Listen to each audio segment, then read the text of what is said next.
पति अभी नहा ही रहा था कि तभी फोन पर मैसेज टोन बजी। पत्नी मोबाइल के पास में ही खड़ी थी, उसका ध्यान फोन की तरफ गया। उसने सहज ही फोन उठाकर मैसेज पढ़ा। हाय, गुड मॉर्निंग डियर। किसी बेबी का मैसेज था।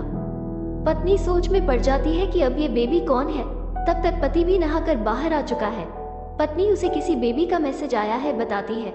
पति मुस्कुरा देता है, फोन उठाकर उस मैसेज का रिप्लाई करता है, hi baby, how are you, और अपने काम में लग जाता है। इस रिप्लाई को भी पढ़ती है। अब हर पल पत्नी के दिमाग में यही विचार कौंधता रहता है कि यह बेबी कौन है। शाम को पति घर आता है। पत्नी उससे पूछती है, ये बेबी कौन है। पति जवाब में सिर्फ मुस्कुरा देता है और फिर से अपने काम में लग जाता है। 2-3 दिन बीत जाते हैं। उन विचारों ने अभी तक पत्नी का पीछा नहीं छोड़ा था और फिर से पति के मोबाइल पर फिर एक बार बेबी का मैसेज आता है। आज तो मिलोगे कि नहीं, तुम्हारी बहुत याद आ रही है। इस मैसेज ने आग में घी का काम किया। पत्नी का शक और भी ज्यादा पक्का हो गया।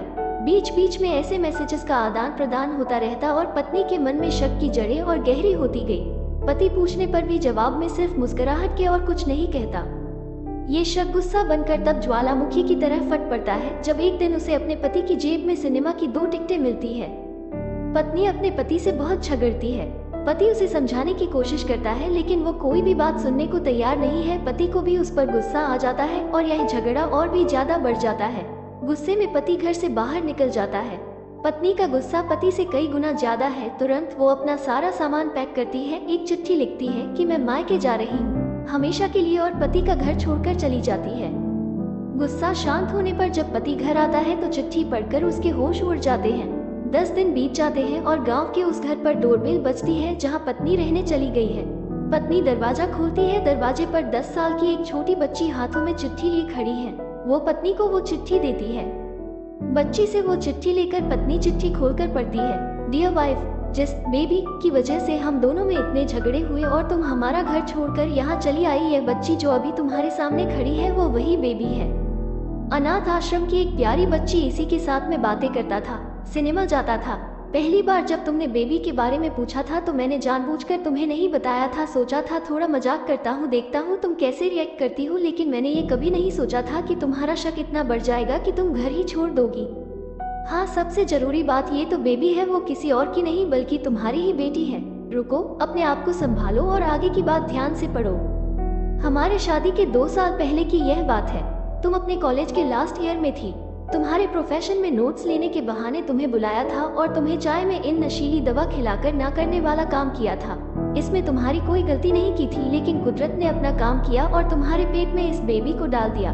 काफी प्रयास करने पर भी अबॉर्शन नहीं हुआ तो तुम्हारे घर वालों ने समाज के डर से तुम्हें 6 महीने तक घर में ही रखा। तुम्हारे पिताजी खुद एक डॉक्टर है, इसलिए ये बिन मांगा बच्चा बड़ी आसानी से बिना किसी को कनोकान खबर हुए इस दुनिया में आया।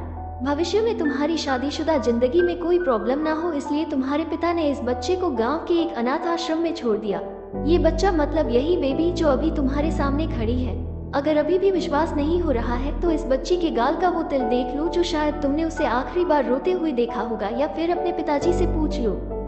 पत्नी जल्दी से उस बच्ची को पास में लेकर उसके गालों का तिल देखती है। उसका मन भर आता है, उसकी आंखों में आंसू आ जाते हैं, लेकिन अभी भी चिट्ठी बाकी है, इसलिए वो आगे बढ़ती है। मुझे पता है अभी भी तुम्हारे मन में ये सवाल उठ रहा होगा कि यह सब मुझे कैसे पता। तुम्हें बता दूं कि यह सब तुम्हारे खुद के पिता ने ही अपने मन में उठ रहे पश्चाताप को शांत करने के लिए शादी के 1 महीने पहले मुझसे मिलकर सारी बात मुझे बताई थी। उन्होंने ये भी कहा था कि अगर मैं चाहूँ तो शादी से इनकार कर सकता हूँ। मैंने तुम्हें स्वीकार किया क्योंकि इस पूरी घटना में तुम्हारी कोई भी गलती नहीं थी और हमारी शादी हो गई। तुमने मुझे बहुत प्यार दिया, लेकिन तुम्हारे पिता से बेबी के बारे में जानने के बाद मैं उसे मिले बिना नहीं रह पाया। मैं बीच बीच में उससे मिलता था, उससे मिलना, उसके साथ समय बिताना मुझे अच्छा लगता था। कितनी प्यारी बच्ची बिना किसी गलती के क्यों सजा भुगते, बस इसलिए मैं उसे थोड़ी सी खुशी देने की कोशिश करता था।